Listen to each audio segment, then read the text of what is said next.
don't have any script. I don't have any teaching. I don't have any specific lesson in mind. I am just here to share a few things that has been happening in my life the past 3 weeks. In fact, it's not even a few things.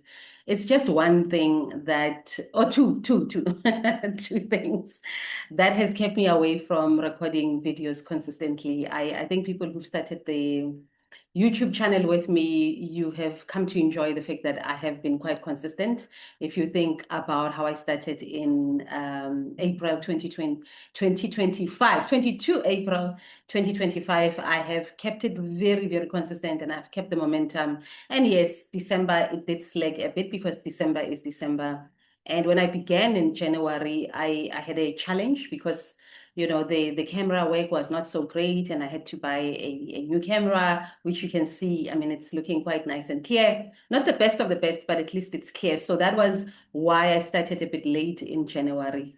And then I thought, in my wisdom, in my mind, in my limited mind, I would be able to keep up with the videos, even though something major, two major, one, I don't know if it's one or two, actually, but maybe let's just say one major thing was happening in my life, and such that when it actually happened, it took me out. I couldn't do anything except for coaching sessions.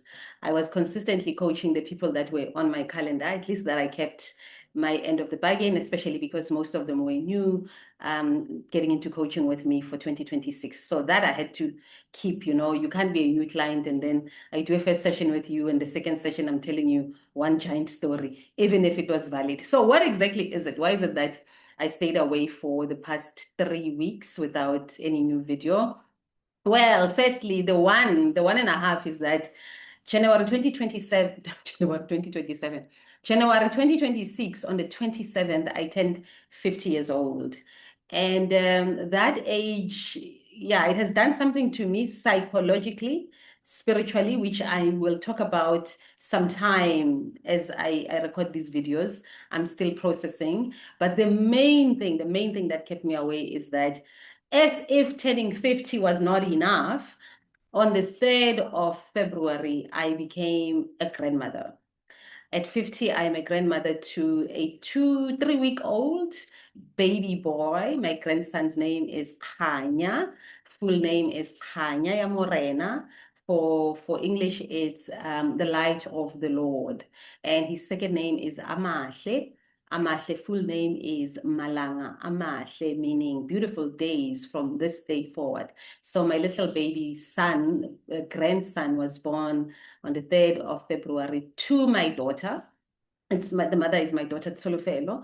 And those of you who know, if you've read my book or if you've been following my videos, particularly the ones where I was reading the memoir, you will know that I had Tsolofelo as a teenager. I was a teen mom. I was 16 when I had her. And one of the things that we agreed on, me and her, was that, I became a mom very, very young. As a child myself, can I not be a young grandmother, please? Can we wait? We literally said, let's wait until the 50s. From the moment I turned 50, then you can have a baby. And that was a little, well, I don't know if it was unfair or not, because Solo was very intentional that she's not going to have children in her teens and she's not going to have children in her 20s either. Solo is a mom, first time mom at 34. She's 34 years old. She's 33, turning 34 in July. But you know what it's like. The moment you turn a particular age that year, it doesn't matter that you're turning 34 in July or October, we automatically just say, you are that age, which is why people like me who were born in January, we are, yeah, the moment it's January, I don't even wait for the 27th. I know I'm a new age. So I turned 50. I am 16 years older than Solo, and she had her first child at 34. She is very intentional about it. She and her partner of 8 years, 7, 8 years. This is the 8th year, planned the baby, and I put in inverted commas because I don't think there's such a thing as planning the baby, hey? But you'll see. I'll talk about what I mean at a spiritual level about, the whole planning thing. Yeah, it's not real. It's not a thing.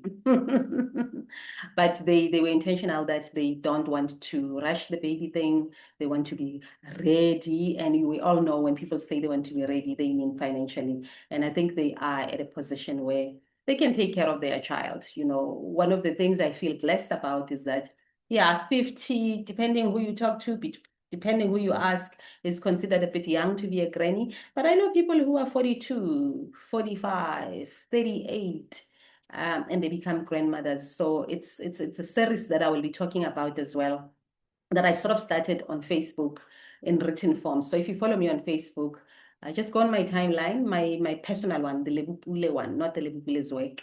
I share some thoughts on being a grandma, particularly being a grandmother early.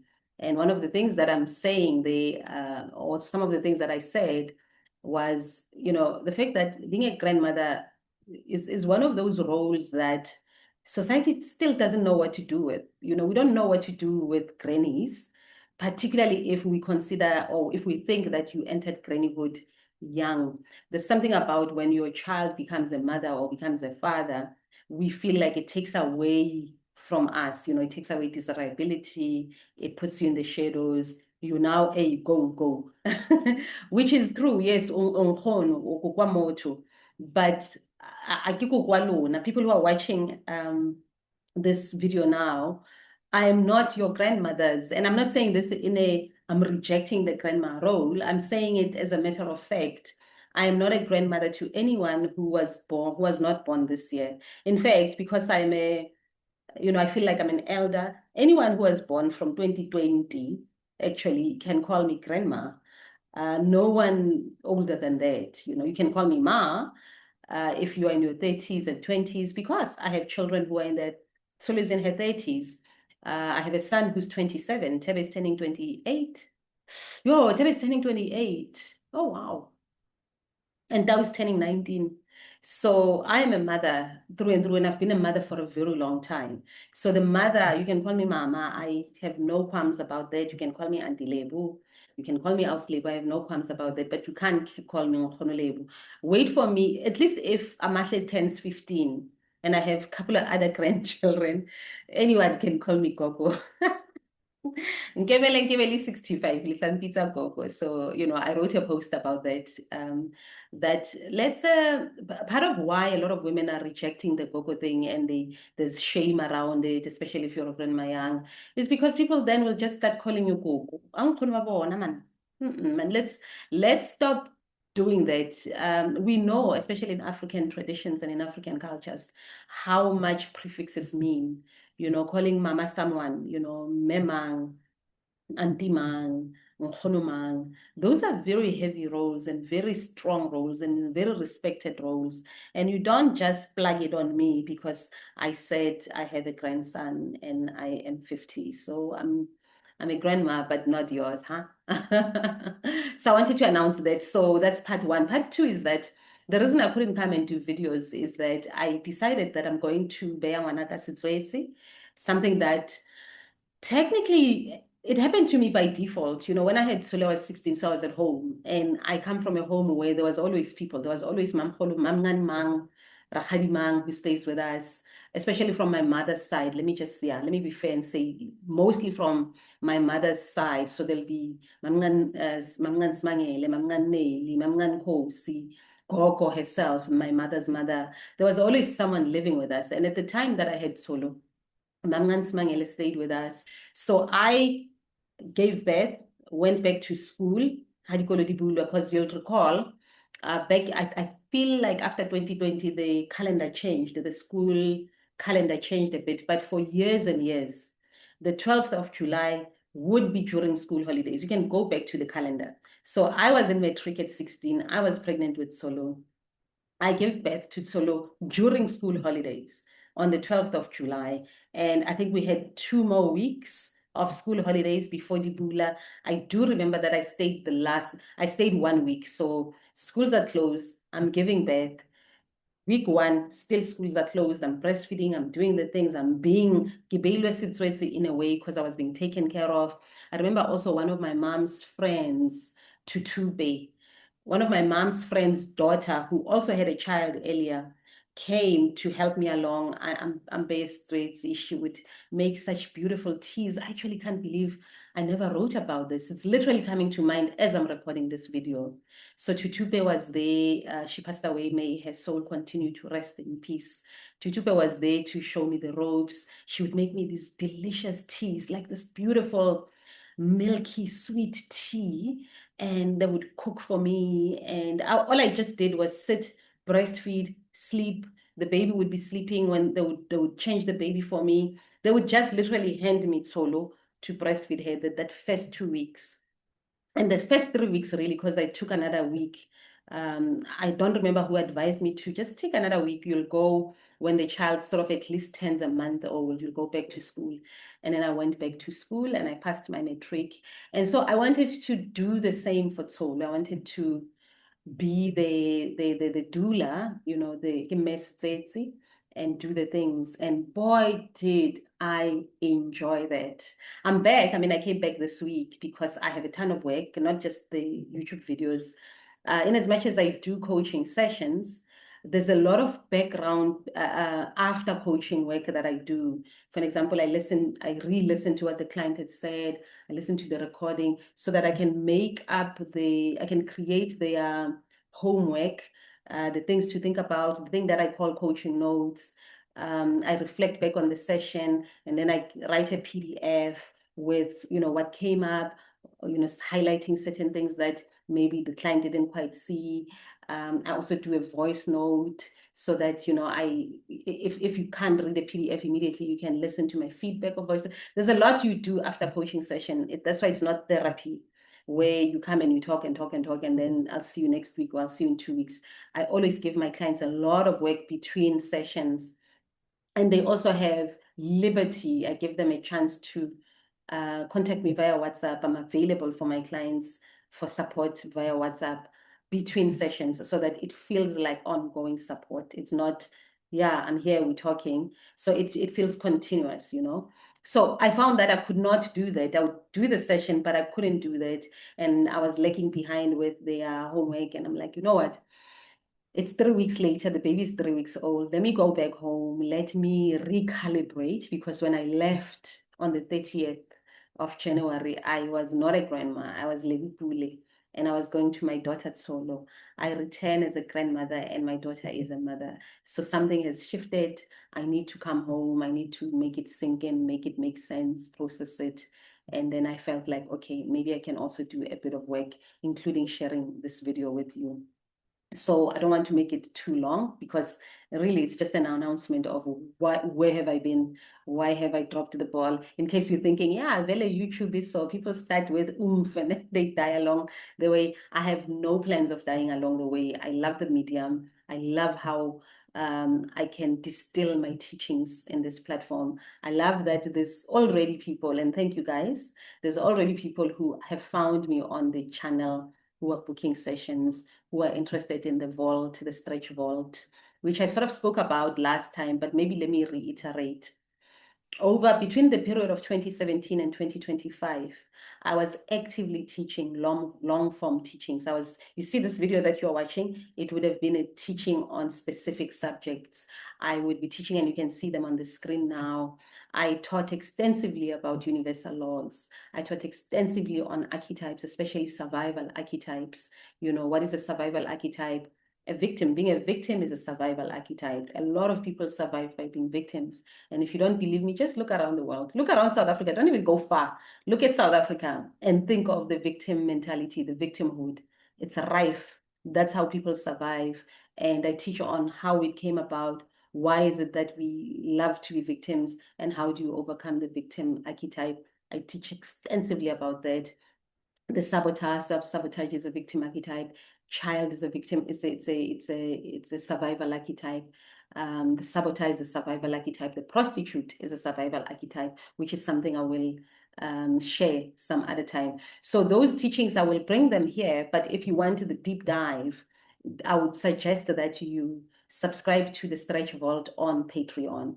It is just a library. It is basically a library of all. Think of it as walking into a library and pulling out a book that says shadow work, and you slowly read it and you slowly apply the work. And in the privacy and the pace of your time. So Patreon is no longer a community. I no longer post things. I no longer upload anything. It's a quiet space of people who want to understand my work from 2017 to 2025.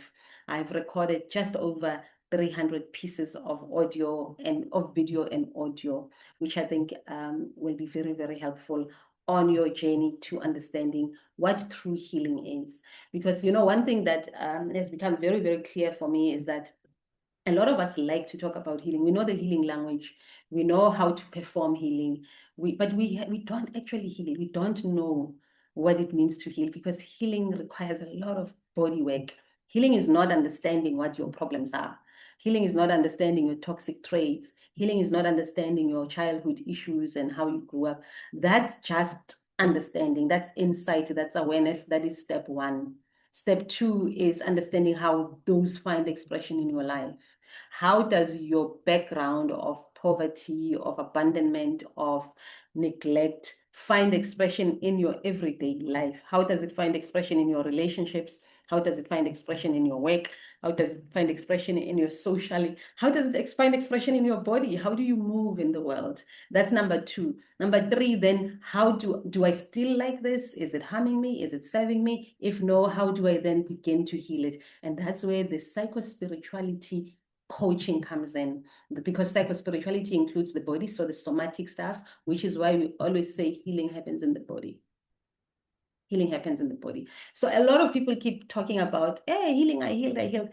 And no, and I'm not talking here trying to judge people. It's because for a while I also thought I healed until, yeah, the body told me that no, this is how you heal. The body has to cry a lot all the time. You have to release. The body has to tremble. The body has to shake. The body has to bring out a lot of heat, which brings me, excuse me, which brings me to another theme that I am trying to, which I will bring as a teaching around perimenopause and menopause and the hot flashes.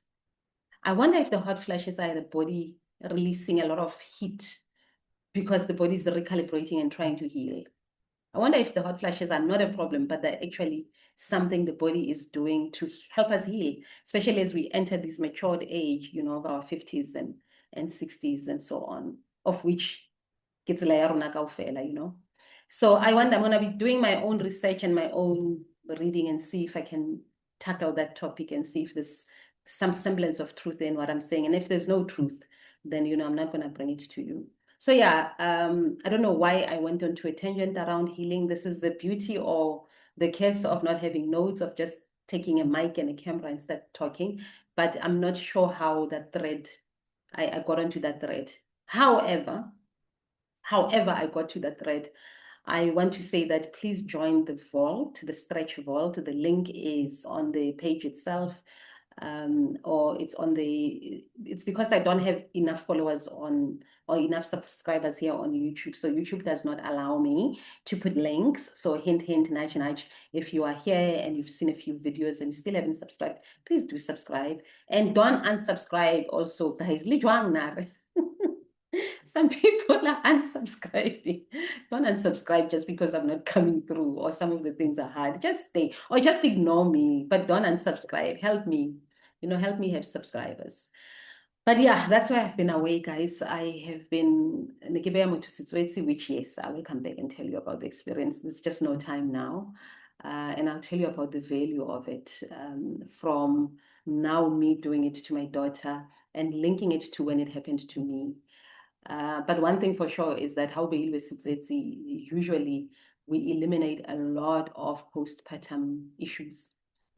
That's one of the main benefits, but there's more benefits than just that, especially if it is your daughter that you are helping. So it's the three generations, mommy, daughter, and the baby. The three of us together at such early days is magic. It's deeply spiritual and very, very necessary. So I'll share that experience also maybe in the next video or sometime in the videos. I'm not going to say what my next video is going to be because I'm recalibrating, I'm back. I don't want to say I'm going to start a theme and then it doesn't happen. But for now, I wanted to just announce for this is why I was away, and this is why the video is the way it is. I'm not looking at notes. I'm not doing any teaching, but I hope you found something of value in this sharing. And I will see you next week. I'm back at my home, and I'll be at my home for a while. I will see my grandson around the Easter. I'll be home for the Easters. I do have a ton of work, and I do want to just keep up momentum with new clients. Speaking of new clients, I am still available for booking for coaching sessions if you feel called to work with me. And this, my friends, is my story. I cannot wait to hear yours someday. And I'll see you in the next video.